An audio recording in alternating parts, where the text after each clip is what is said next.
Have you ever looked at a tank, a massive, heavily armored beast, and thought, you know what that really needs? Wings? Well, believe it or not, during the height of World War II, someone in the Soviet Union did just that.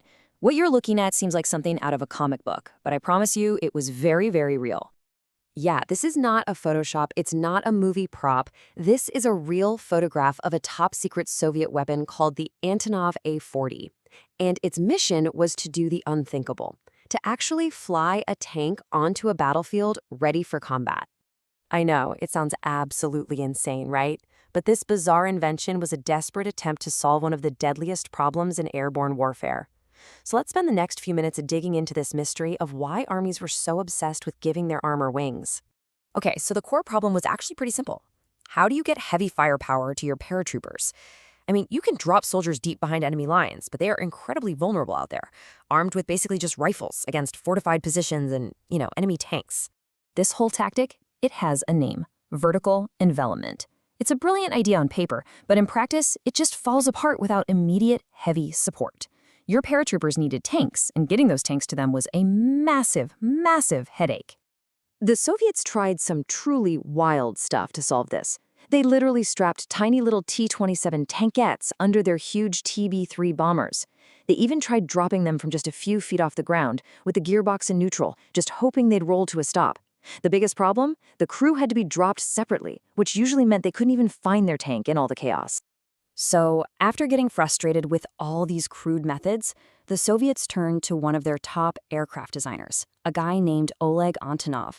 And his solution was way more ambitious than just strapping a tank to a plane. He decided to turn the tank itself into a glider. And this was the result: the Antonov A-40, which they nicknamed Kryla Tanka, or tank wings.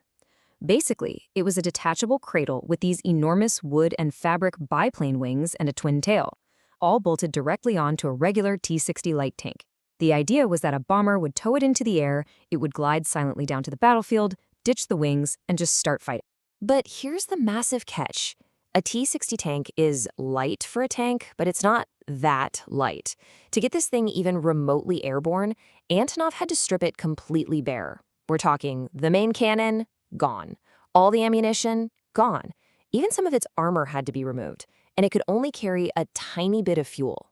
So what they ended up with was a flying tank that couldn't actually fight when it landed. Still, despite all this, they went ahead with a test flight on September 2nd, 1942. The tow plane, an old TB-3 bomber, really struggled with the weight and the drag. Its engine started to overheat and it had to release the glider way too early. But the test pilot, Sergei Anakin, was an absolute legend. He calmly glided this 8-ton beast down, landed it perfectly in a field, detached the wings, and just drove the tank back to base like it was no big deal. So, by all accounts, the landing was a huge success. The concept actually worked. You'd think they would rush this thing into production, wouldn't you? Nope. The project was canceled right there, on the spot. And the reason why really gets to the fatal flaw in the entire idea. But here's the thing. The Soviets weren't the only ones chasing this wild idea.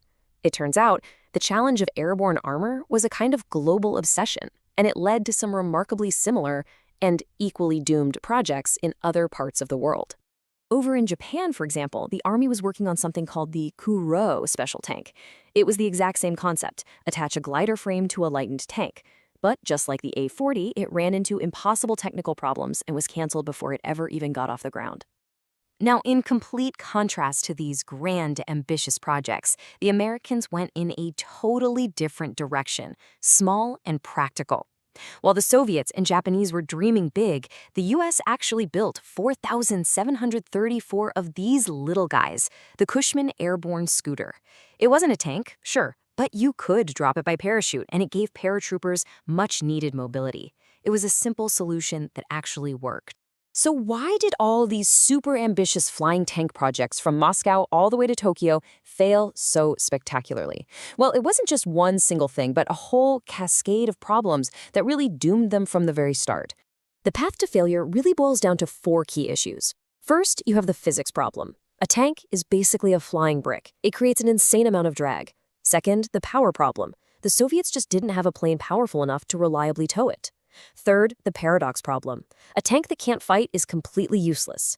And finally, the practicality problem. Other countries were already building huge cargo gliders that could carry a fully armed tank inside them, a much, much better solution. But here is the final twist in the story.